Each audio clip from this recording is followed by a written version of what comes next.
बसमिल्लाहिर्रहमानिर्रहीम। अपने तमाम देखने वाले और सुनने वाले साथियों को अस्सलाम वालेकुम। दोस्तों, जैसा कि हालात आपके सामने हैं, आज थोड़ी सी गुजारिश आप हजरात से करनी है। हज़रत उमर बिन अब्दुल अज़ीज़ रहमतुल्लाह अलैह फरमाया करते थे कि अल्लाह ताला ने हमारे हाथों को सहाबा के मुक़द्दस खून से महफूज रखा है। यानी मुशाजरात सहाबा में जो हुआ, अल्लाह ताला ने हमें हमारे हाथों को वहाँ से महफूज रखा है। लिहाजा हम अपनी ज़बानों को भी सहाबा की इज़्ज़त से महफूज रखें। यानी खामखा हम लोग सहाबा के बारे में, उन हज़रात के बारे में या मुशाजरात सहाबा में ज़बान दराज़ी मत करें, जब अल्लाह ने आपसे पूछना ही नहीं है। अल्लाह ने आपको कोई वकील भी नहीं बनाया, कोई गवाह भी नहीं बनाया और आप उस मौके पर मौजूद भी नहीं थे, तो क्यों खामखा फिर सहाबा के बारे में ज़बान दराज़ी करें या ऐसे कलिमात ज़बान से निकालें कि जो आगे जाकर हमारी पकड़ का सबब बन जाएँ।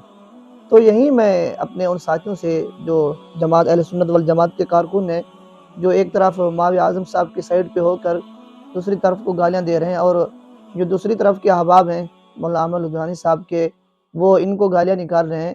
जब अल्लाह ताला ने आपको कोई बड़ा नहीं बनाया, अल्लाह ने आपके हाथ में फ़ैसला भी नहीं दिया और अल्लाह ने आपको गवाह भी नहीं बनाया, और ना अल्लाह आपसे पूछेगा, तो क्यों आप जब इस मामले में मुलव्वस नहीं हैं, आप जब इस लड़ाई झगड़े में शरीक नहीं हो रहे, तो फिर क्यों आप अपनी ज़बानों को गंदा करें? क्यों आप, जब सोचिए, एक आम से मुसलमान को गाली देना, एक आम से मुसलमान को बुरा भला कहना, उसकी तहक़ीर करना फ़िस्क है और बहुत बड़ा गुनाह है।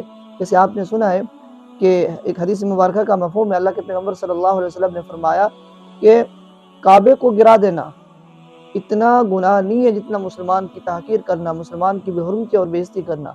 और आप सोचिए कि जब एक मुसलमान एक आलिम हो और वो अहले इल्म हो, उसको गाली देना, ये कहाँ से साबित हो गया, ये कहाँ की अक्लमंदी है।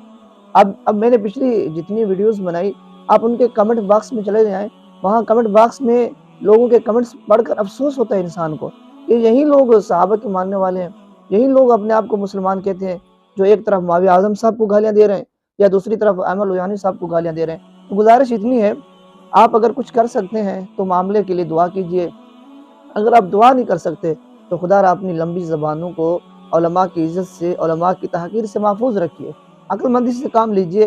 कल को ये बड़े हज़रात हैं, किसी मामले पर जमा भी हो जाएँगे, इनका झगड़ा ज़ाती भी नहीं होगा और ये एक-दूसरे को गालियाँ भी नहीं देते होंगे। आपने कई दफ़ा देखा है कि मौलाना अहमद लुधियानी साहब और मौलाना मसरूर नवाज़ जंगली साहब आपस में जब कहीं इकट्ठे हो जाते हैं, तो कितनी गर्मजोशी के साथ मिलते हैं। तो फिर हम लोग कौन होते हैं उन पर तनकीद करने वाले, उनको गालियाँ देने वाले? उम्मीद है आप मेरी बात समझ गए होंगे। अल्लाह ताला हमें समझने की तौफ़ीक अता